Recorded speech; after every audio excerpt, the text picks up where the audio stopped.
Oi, pessoal. Então, hoje a gente vai ver a definição de continuidade direitinho, né? E também esse limite da composta. Esse limite da composta é o que justifica aquela mudança que a gente fez na última aula do u, né? Lembra que a gente fez uma mudança u igual uma coisa de x para poder aplicar o limite fundamental. Então é isso, é esse teorema aqui que vai justificar aquilo, tá? Então hoje é bem importante. Então, começar com continuidade, né? Primeiro a definição aqui. Então, ó, pega uma função de um certo domínio que eu chamei de D, chegando em R, e um ponto do domínio, tá? Isso é importante. Só faz sentido você perguntar se a função é contínua num ponto, se esse ponto for do domínio, tá? Se o ponto estiver fora do domínio, você não diz que a função é contínua nem descontínua. Não está definido esse conceito, tá? Então, só para pontos do domínio. Então, você diz que f ela é contínua neste ponto P do domínio se o limite, quando x tende a p de f de x, existe e é igual ao f de p, ao valor da função no próprio ponto. Ou seja, conforme o x se aproxima de p, o f de x se aproxima do f de p. Então, a função se comporta bem, né? Isso que vai evitar aqueles saltos que a gente viu em alguns exemplos, né? Que o limite não existia, ou que o limite era diferente do valor da função. Exatamente esse conceito aqui, tá? E que mais? Você diz que ela é contínua simplesmente quando ela for contínua em todos os pontos do domínio, certo? Não faz sentido perguntar se ela é contínua em pontos fora do domínio, tá? Isso é importante. É um conceito só para pontos do domínio. Que mais? Eu queria só fazer um comentário aqui. Eu sempre falei várias vezes que quando você vai calcular um limite, não importa, né, o que acontece no ponto, e sim próximo de P. Lembra? Próximo de P, não no P em si. Agora, para decidir que a função é contínua, aí claro que vai entrar o valor da função no ponto. Mas não para calcular o limite. Continua valendo o que eu falei. Para calcular o limite, não vale o que acontece no ponto. Porém, você vai ter que comparar com o valor da função no ponto. Então é importante, claro, esse valor da função no ponto, mas não para calcular o limite, para dizer que é contínua, para fazer essa comparação aqui no final, certo? Se o limite é o valor da função. Então, olha só, fiz alguns exemplos. Vamos começar com exemplos gráficos, digamos assim, né? É a mesma função que apareceu quando a gente começou a trabalhar com limite. Então, eu estou afirmando que essa função não é contínua neste ponto P. Ela é descontínua no ponto P. Por quê? Olha só, conforme você se aproxima de P, a função vai se aproximar, né, dos dois lados. Aqui ela está se aproximando desse valor L aqui. Só que esse valor L não é o valor da função. Você definiu, por definição, pois por definição isso aqui, o valor da função aqui em cima. De propósito, só para dar errado mesmo. Então o valor da função está aqui em cima, ó. Está a bolinha aberta aqui. Então o limite é L, mas o L não é o valor da função. É o que está escrito aqui. Então, por isso que ela é descontínua em P, certo? O limite até existe, mas não é o valor da função. Para ser contínua, o limite tem que existir e ser o valor da função, tá? Então ela é descontínua nesse ponto P. Aí eu coloquei nos demais pontos, ela é contínua, né? Porque se você, sei lá, pegar um ponto Q aqui, aí ela vai estar bem comportada, tá vendo? Quando você se aproxima de Q, vale valores bem próximos de Q, né? Aqui. Então ela vai ser praticamente isso aqui. Então vai se aproximar do próprio valor da função. Aqui não tem esse salto que teria aqui, né?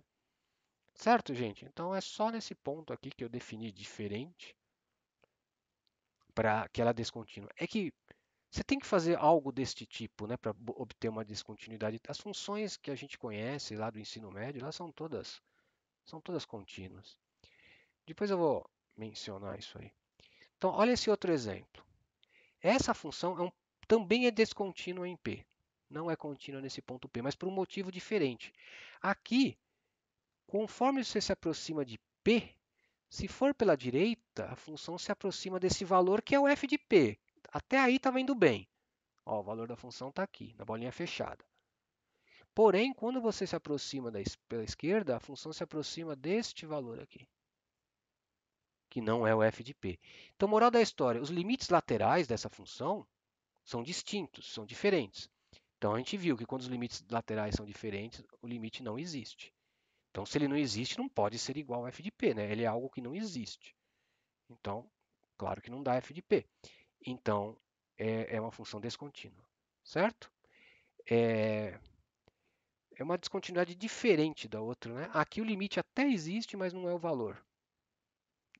Tudo bem, descontínuo. Aqui o limite nem existe, também descontínuo, tá? Para existir tem que, para ser contínua tem que existir e ser igual a f de p. Duas coisas, tá?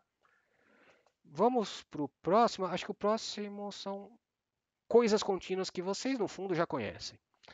Mas eu vou só dar uma ideia como que você mostraria que são contínuas. Por exemplo, pega uma função polinomial. Então esses a's são os coeficientes do polinômio, tá? Peguei um polinômio geral, polinômio de grau n.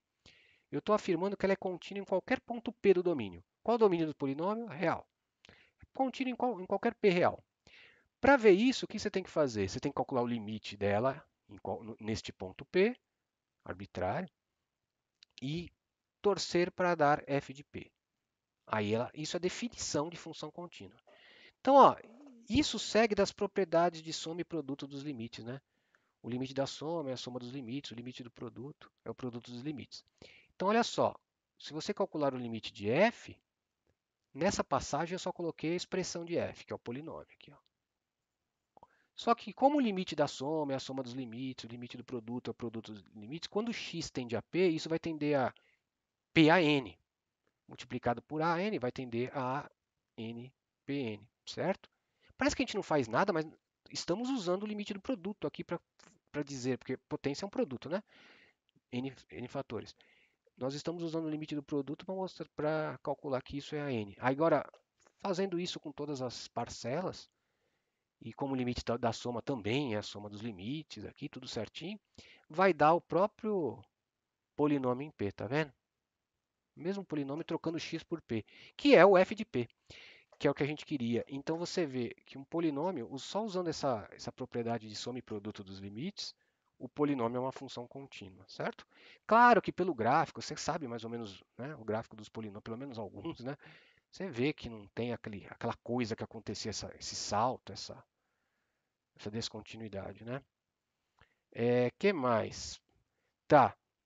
O limite do quociente também é o quociente dos limites. Então isso permite você mostrar que uma função racional, o que é uma função racional? Quociente de dois polinômios é uma função contínua, porque quando você fizer o f tender a x tendendo a p aqui de f, aqui vai dar g de p e aqui vai dar h de p. Então, por causa do produto da propriedade do quociente dos limites. Então, uma função racional também é contínua em todo o seu domínio, que é onde a parte de baixo não zera. Certo? Onde a parte de baixo zera, você não poderia usar o quociente, lembra? O de baixo tem que ser zero. Tem que ser diferente de zero, né? Para usar aquela propriedade do quociente dos limites, né? Mas quando o de baixo vai para zero, está fora do domínio, né? Quando o de baixo é zero. Então, enfim, o limite é sempre h de p, aqui é g de p, então vai dar o quociente das duas, né? Acho que eu falei demais nisso, mas uma função racional também é contínua.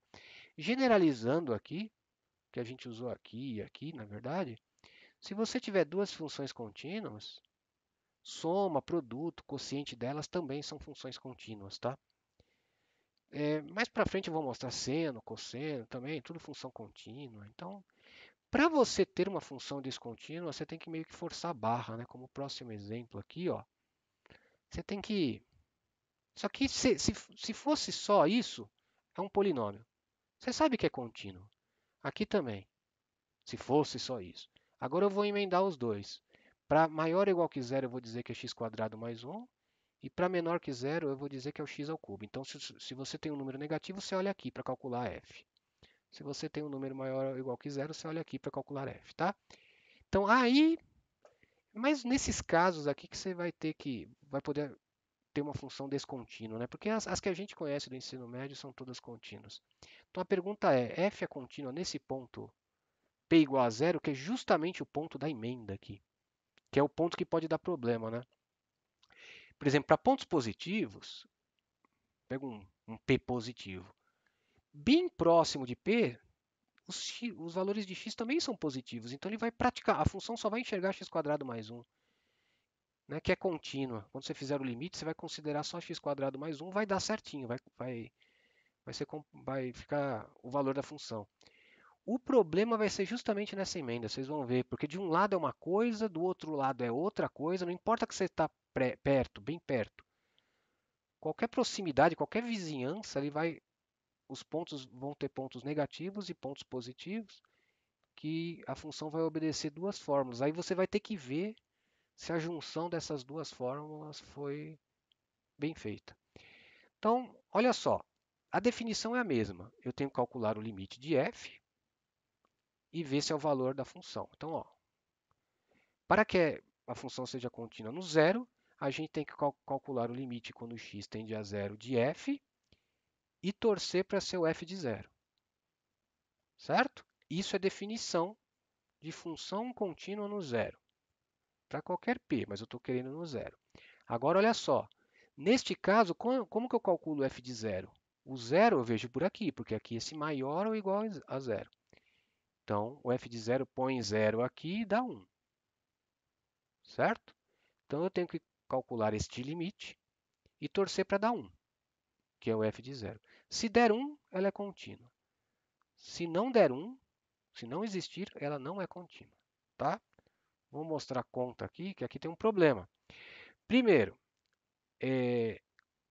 quando x se aproxima de zero, ele pode se aproximar tanto à direita quanto à esquerda. Perceberam que é aí que vai dar o problema? Ó, se ele se aproximar à direita, significa que ele é positivo. Então você vai ter que olhar a fórmula de cima. Foi o que eu fiz aqui. Ó. Quando x tende a zero mais, significa que o x é positivo. Então quem é o f de x para x positivo? x² mais 1, tá vendo? E esse limite claramente é 1. Já que vai para zero. Tudo bem, gente? Agora olha por que dá problema na emenda. Porque pode dar problema. Vamos calcular o limite zero menos.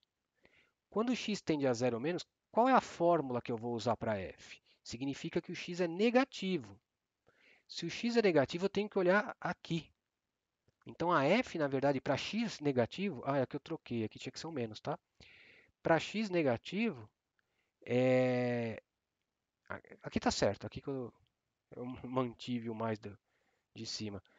Ele é x ao cubo, tá? Que vai para zero. Moral da história, os limites laterais são diferentes. Os limites laterais são diferentes, portanto, não existe o limite de f, na verdade. Então, está aqui, ó.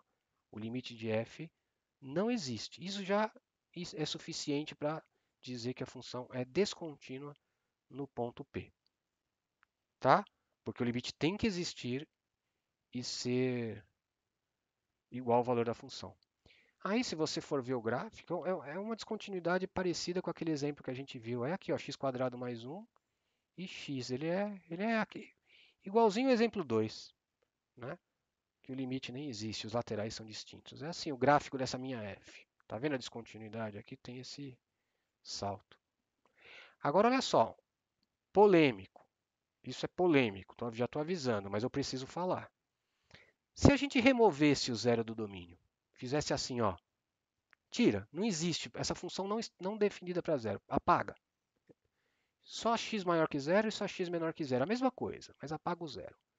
Essa bolinha ia sumir, ia ficar bolinha aberta também, certo? Aí a pergunta é, ela é descontínua, no zero não tem função, tá? Apaga aqui. Então ela tem alguma descontinuidade? Justamente o ponto problema eu removi. Nos outros pontos ela é contínua. Então, o que acontece? Ela se tornou uma função contínua, né? Porque no fundo, assim, eu removi o problema, né? O ponto que estava com problema, eu tirei. Então, apesar de não parecer, como que ela vai ficar? Imagina que eu estou tirando esse ponto, tá? Como é que ela vai ficar contínua se o gráfico tem dois pedaços? Mas é porque se eu tirar o zero, o domínio também tem dois pedaços, tá? Então, apesar de ser polêmico, se você remove esse ponto zero aqui, ela se tornou uma função contínua, porque ela não tem mais ponto de descontinuidade. Você tirou O único ponto de descontinuidade que ela tinha, né? É o que acontece com a tangente. A tangente tem vários ramos, mas lembra que nos π sobre 2 mais kπ não tem função, né? Então não tem problema que a tangente tem vários ramos. Ela é contínua em cada pedacinho, né? É a mesma coisa. Eu sei que é um pouco polêmico, mas é isso. Tudo bem? Será que já é o limite da composta? Sim. Então vamos lá. Então, ele serve para você calcular limites, como o próprio nome diz, de funções compostas, assim, f de um g de x, né? E vai transformar esse limite, que olhando assim pode ser bem complicado, né? Porque você está compondo duas funções, como limite só de uma função, meio que se elimina essa função interna aqui, fazendo uma troca de variáveis, certo? Então, ó, aqui são umas condições meio técnicas, né? Porque para você fazer uma composição, a imagem de G tem que estar dentro do domínio de F, né? Senão você não pode compor. Então, isso aqui está escrito aqui, né? Funções tais que a imagem de G está contida no domínio de F, né? E vamos considerar essa composta. Então é o seguinte, olha como vai funcionar. Eu acho melhor eu explicar pela fórmula. Então, na verdade, olha o que troca. Você vai chamar esse g de x de uma nova variável que eu chamei de u aqui. Então, você vai fazer o g de x igual a u. Tá vendo? Agora, você vai ter que olhar para onde essa g de x, que é o u, se aproxima conforme x se aproxima de p, que é aqui, ó, esse limite.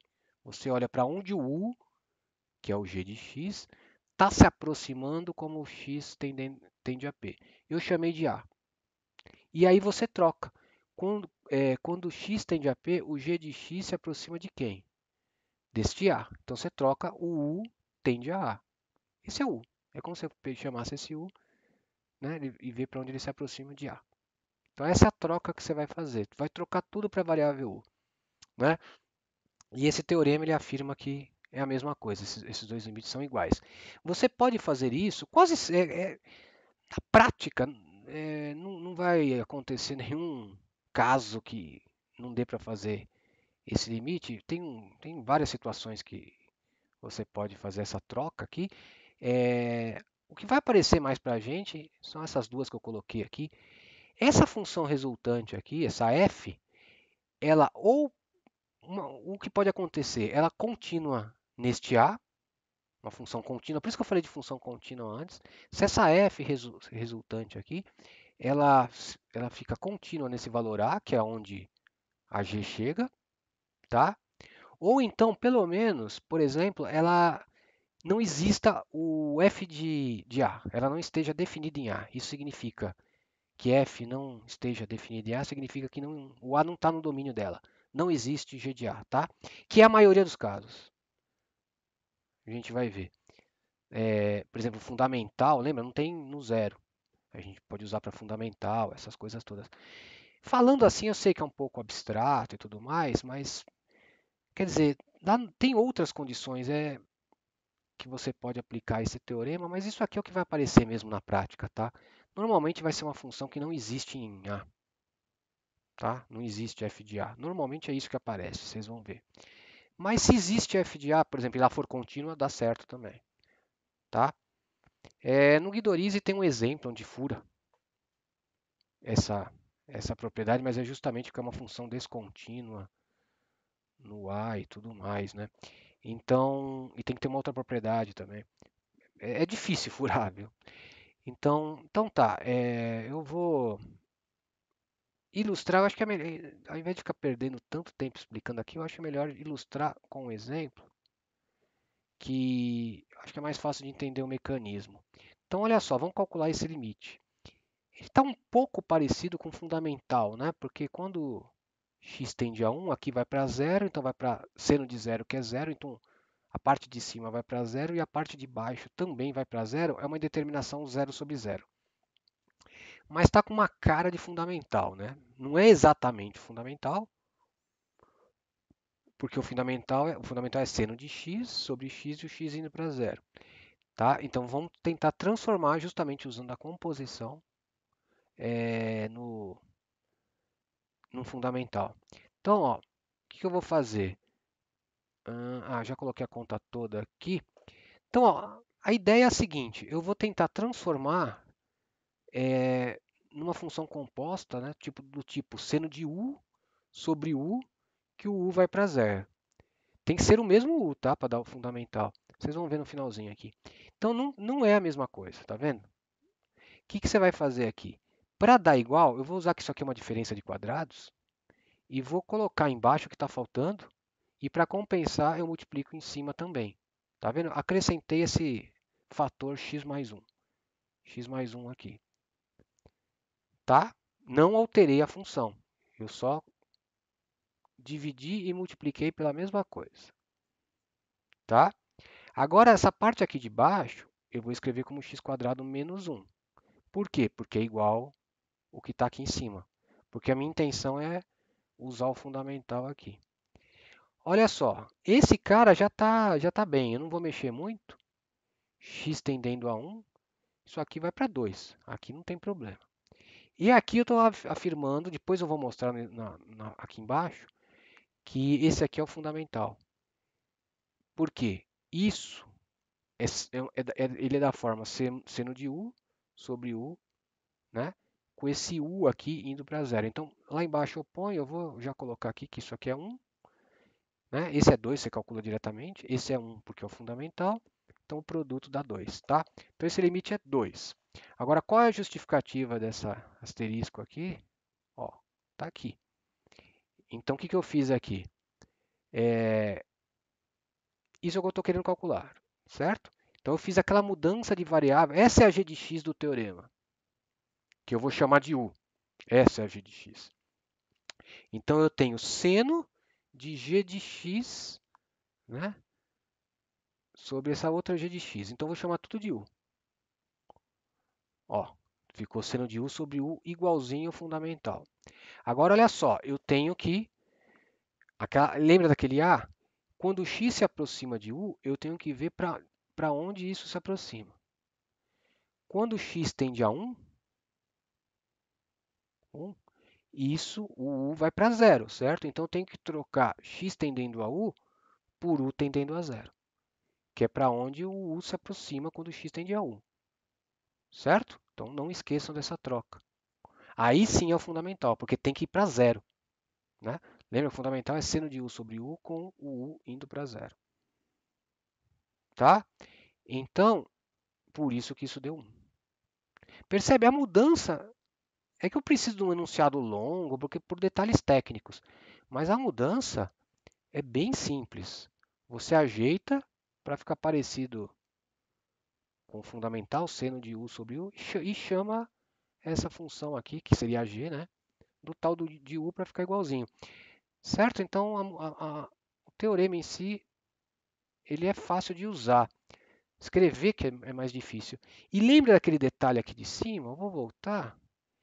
Que a f ou ela tem que ser contínua no A, no ponto que a g chega, que o u chega, ou não esteja definida neste A.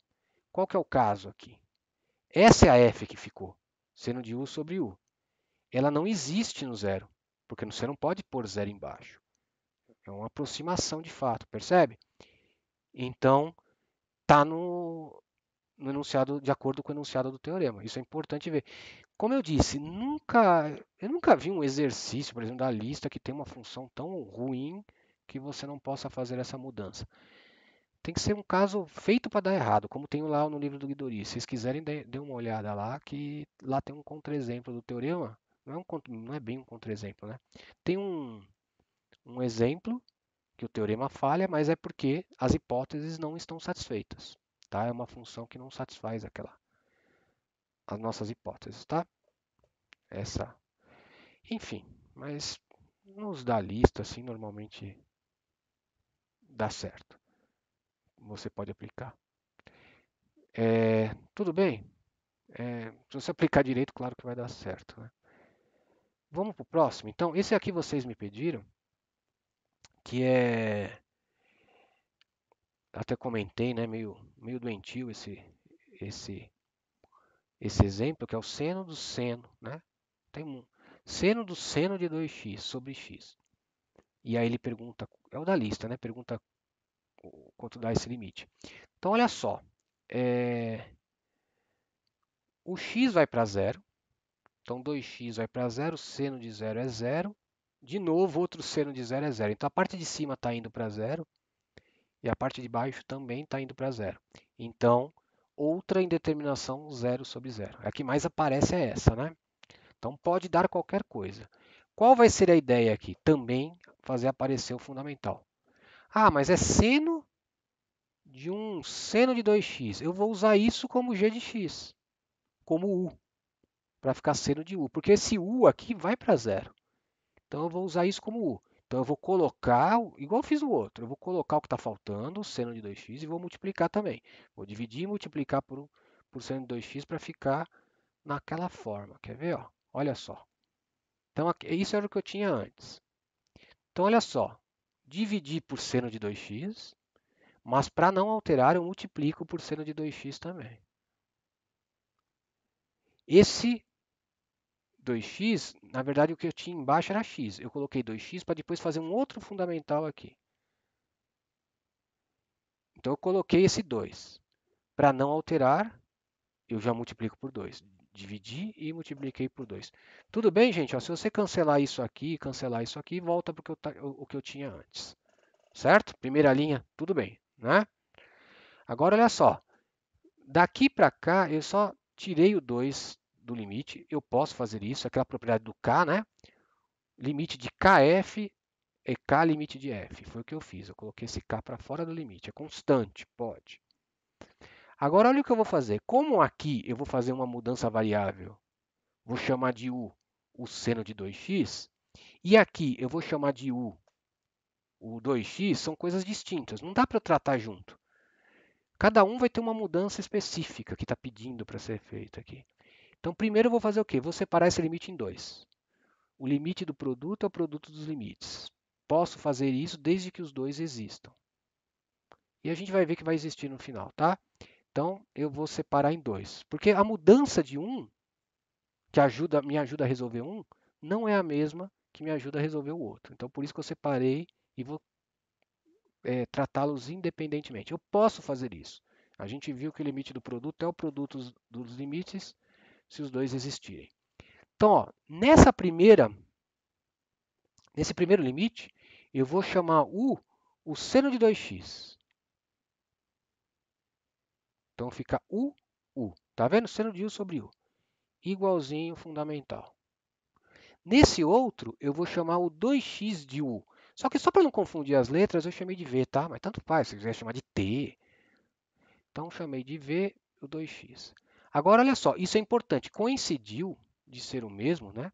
Mas você tem que olhar na mudança. Quando o x vai para zero, para onde vai o u? Quando o x vai para zero, o u é seno de zero, que vai, né, que é zero. Então, por isso ficou o igual a zero, tá? Eu não mantive, eu troquei também, só que coincidiu de dar o mesmo valor. Não esqueçam de trocar. Lembra daquele outro? Ó, aquele outro mudou. Porque quando o x tende a 1, esse u vai para zero, tá vendo? Aqui coincidiu de ir para o mesmo valor. Aqui é a mesma coisa, eu chamei de v, vai ficar sendo de v. Quando o x vai para zero, o v também vai para zero. Então, por isso que eu coloquei v indo para zero. Então, isso vai dar 2 vezes 1, porque são dois fundamentais, né? Esse é 1 e esse é 1, que é 2. Certo, gente? Então, esse é um da lista lá que vocês me pediram. Então, a resposta é 2, tá? Então, esse é um pouco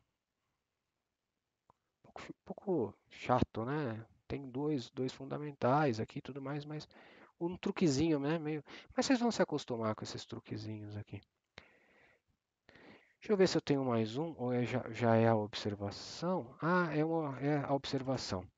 É que assim, a pessoa aprende o limite fundamental, aprende essa coisa de U e tenta colocar tudo em fundamental. Mas lembra que o fundamental é assim, né? Seno de u sobre u, a mesma coisa, e esse u tem que ir para zero. Se esse u, quando a gente viu o fundamental, eu falei bastante disso, né? Se esse u vai para outra coisa, não é o fundamental, tá? Tem que ser zero aqui. Então eu estou querendo alertar sobre isso, né? Então, ó, vamos supor que você queira calcular este limite aqui. Aí o cara fala assim, ah, eu vou colocar 1 sobre x e fazer um fundamental e chamar de u1 sobre x, ó. Isso é verdade, aqui está certo. Então eu vou chamar de u o 1 sobre x. Então vai ficar seno de u sobre u, legalzinho, parecido com o fundamental. Qual é o problema? Quando o x vai para zero, eu coloquei zero mais só para não ter problema com menos infinito, tá? Ter que dividir em lateral. Então, ó, quando o x tende a zero mais, o u, que é 1 sobre x, ele vai para mais infinito, certo? Porque o de baixo aqui, o denominador tendo para zero, então isso vai para mais infinito. Então não é o fundamental. Você não pode pôr igual a 1 aqui e sair achando que vai acertar. Isso não é o fundamental. Tem que o u ir para zero. Então não é um bom modo de você resolver isso aqui. Até dá para sair daqui, mas é direto, é melhor você já sair daqui. A gente já viu como resolver. O seno é limitado por 1 e menos 1, né? E o x vai para zero, ó, sem mudar nada. Não precisa fazer esse u aqui. Então isso é limitado, isso vai para zero. Então isso é zero, tá vendo? Não é o fundamental. Você ia errar. Se você não percebesse para onde o estava indo, você ia achar que é o fundamental, ia botar 1, mas na verdade é zero, tá? Então, muito cuidado com isso. Fundamental tem que ser seno de u sobre u e u tem que ir para zero, tá? Tudo bem, gente? Bom, para finalizar, eu acho que agora é o último slide. É. Então eu enunciei aqui e demonstrei no fundo, porque não precisa de epsilon aqui. Você pode usar o próprio limite da composta para mostrar. Na verdade, eu vou mostrar uma coisa, vou até colocar mais uma linha que a gente já fazia. Eu vou começar pela linha de exemplo, tá? Depois eu enuncio geral. Ó, como é que você calcula? Como nós, né, estávamos calculando esse limite, por exemplo, você não fazia isso? Ah, quando x tende a zero, isso aqui de dentro vai para zero mais 2. Então a parte de dentro vai para 2. Então isso vai para a raiz de 2. Não era assim que a gente fazia? Então, na verdade, era como se você tivesse primeiro calculando o limite de dentro, né? Foi o que a gente fez, calculou primeiro o limite aqui de dentro, e depois calculou a raiz no limite de dentro. Certo? Era isso que a gente estava fazendo. E vai continuar fazendo. Tá certo, isso pode fazer. A justificativa está aqui, ó. Se a f, o mesmo enunciado do teorema da composta, né? Você tem uma composta de f com g, então você pode passar o limite para dentro dessa f, que foi o que a gente fez. Nesse meu exemplo particular, a minha f é raiz e a minha g é x² mais 2. Percebe essa composição? Raiz, x² mais 2. Essa raiz é a f, a g é x² mais 2. Então, olha só, como é que você vê que você pode passar esse limite para dentro mesmo, de fato, para provar mesmo? Olha só, essa primeira igualdade simplesmente é o enunciado do teorema da composta. Você chama isso de u, troca aqui para u, e olha para onde o u vai, que é o g, né? A g é u. Quando o x tende a p, eu chamei de a. Esse é o enunciado da composta, exatamente o enunciado da composta. Pode olhar lá em cima, que é o enunciado da composta. Agora, olha só, a f é contínua em a por hipótese. Eu estou dizendo se a f for contínua em a por hipótese, o valor dela, o valor desse limite é o próprio valor de f no a. Definição de função contínua. Então dá f de a. Só que a é para onde para onde o u vai, para onde a g, não, a g é a u, né? Para onde a g vai, conforme x tende a p. Então eu troquei esse a por essa igualdade aqui, é o limite. Então funciona como se você pudesse, desde que a f seja contínua, funciona como se você pudesse primeiro calcular o limite de g e depois calcular f do limite, que é exatamente o que a gente fez aqui, ó. Ah, minha f aqui é raiz. Raiz é contínua, tá? Se você desenhar lá o gráfico da raiz, que é Raiz de x você vai ver que é uma função contínua, tá? Então, é legítimo que a gente já está fazendo há um bom tempo. Certo, gente? Então, tá aí provado, usando o limite da composta, que de fato você pode passar o limite para dentro de uma função, desde que esta seja contínua. Tá? A de fora. No caso, a raiz. Aqui as duas são, mas precisa da de fora. Certo? A próxima observação, a próxima consequência, é que a composta de função contínua também vai dar uma função contínua, também dá para justificar usando o limite da composta, né? Porque, ó, se a f for contínua no A, que é onde a g chega, e g também é contínua no P, né, que é onde o x chega, então a composição vai ser contínua também no P. Como é que você vê isso? Essa primeira igualdade simplesmente é o item 1. Porque para mostrar que é contínua, eu tenho que calcular. Eu quero mostrar que a composta é contínua, então eu tenho que mostrar que o limite da composta é o valor da composta no P. É um pouco teórico isso, mas enfim, é o único jeito de eu enunciar formalmente, né? Então, conforme x tende a P, você tem que mostrar que esse limite vai dar o g de P, o f bola g de P.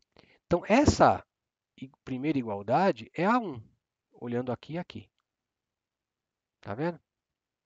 É a consequência 1. Agora, olha só, como a g é contínua, por definição de função contínua, conforme x tende a P, pela g ser contínua, o limite dela vai ser g de P. Esse limite é g de P. Isso é definição de função contínua, né? A g ser contínua. Então, isso aqui dá f de g de P, que é justamente, né, a composta no ponto. Certo? Então, essa composta f bola g, ela satisfaz a definição de continuidade. Né? Então, você tem isso. Você tem que, como consequência 2, se você compor duas funções contínuas, né, ainda dá uma função contínua. Certo? Então, a gente sabe para soma, para produto, para quociente, né? E agora a gente sabe também para composições. Então, sei lá, você pega um polinômio, no lugar do x você põe seno, por exemplo, é uma coisa contínua. Seno ao quadrado mais seno ao cubo mais 1. É uma função contínua, porque você está compondo um polinômio com seno.